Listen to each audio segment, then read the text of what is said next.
Hi, welcome to Nina in the Kitchenware. Today I'm making stuffed cabbage. It's wintry, it's raining outside, this is a perfect day for it, and I've been craving it. Here are the ingredients. This is one small green pepper, a bell pepper, and I've sliced it very, very thin.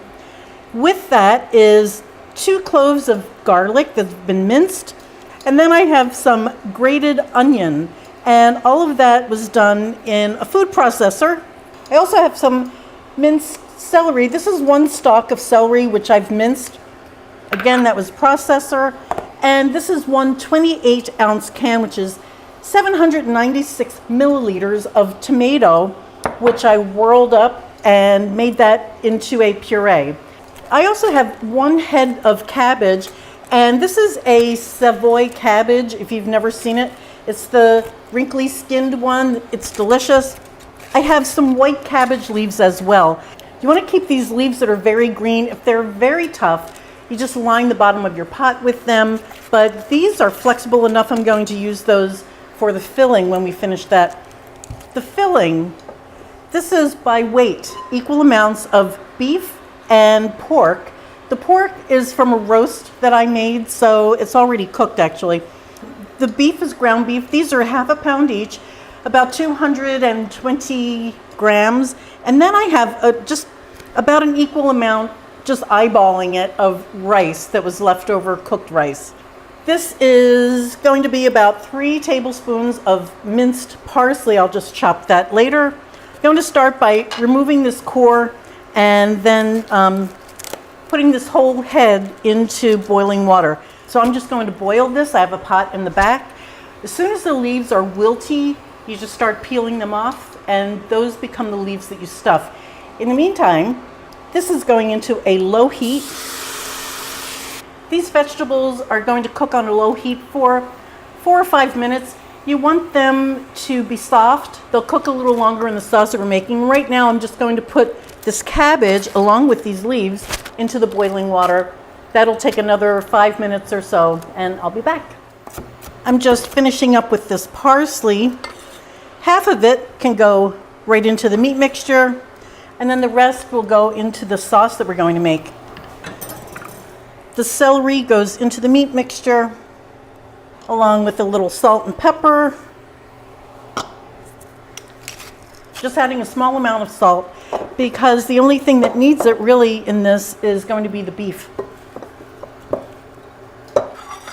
And the best tool for the job is your hands.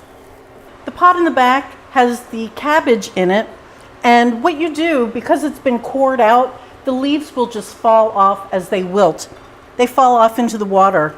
You peel them off. If this vein is very thick, you can just cut that. What my mom would do is she would start with a little bit of tomato sauce at the bottom, and in this tomato sauce goes some of this filling, and then the rest can go into your meat mixture. And this sauce cooks as everything else cooks, so I'm just going to mix things into the tomato just like that. Easy. And then these big leaves can go in the bottom, and it looks like one is going to line that pretty well. I think I'll just cut that in half, because what my mom did is every layer of these rolls gets another leaf on top of it. So let me show you how to make these rolls.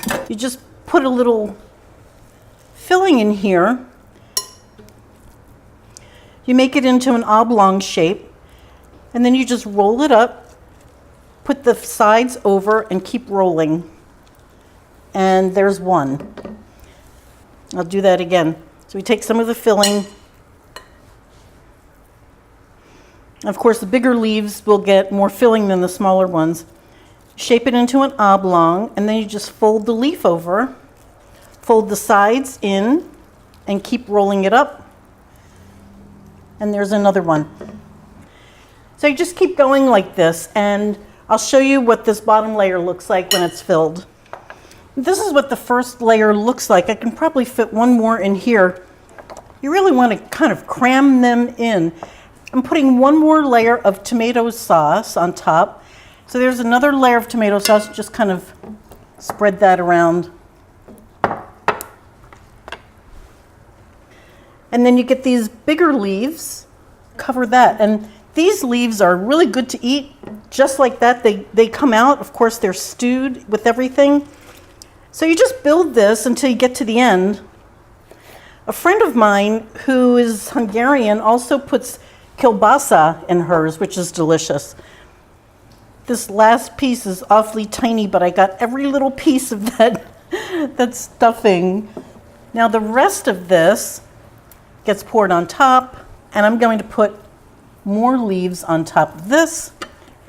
Then finally, I thought I would show it to you, but this is totally optional. Take a smoked sausage, just cut that up and put it here and there around the edges.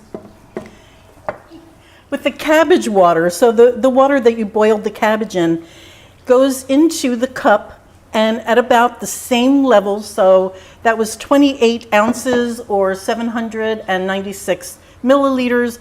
This gets poured over everything. This is going on a burner for about an hour. You want to bring it up to a boil and then reduce it to a simmer with the lid on. And what I'm going to do today is start tempering this sour cream. This is 8 ounces or 227 grams, I believe, of sour cream.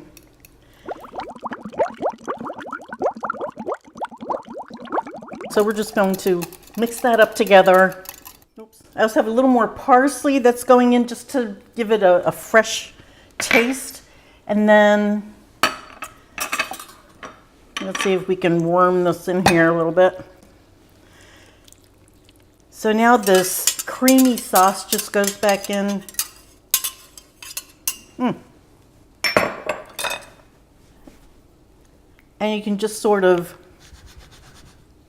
move it around in there. And that's it, that's the dish. If you're making the rice for this dish, you just want to cook it part way. You want it very al dente because it will finish cooking in here. Let me take one out. A little bit of sauce. So let me just taste this. I've been waiting. This took a little longer to cook than I thought too. It was about an hour and a half. But you just want to cook it until the cabbage is soft and everything else will be ready by then. That's really, really good. The sour cream at the end sort of pulls it all together and turns it into a dish that's a little more special. This is so delicious. I love the sour cream in it. So I hope you try this, and it's a great winter meal. It feeds the crowd. Delicious. Let me know how you make this. Okay, I'll see you guys later. Bye.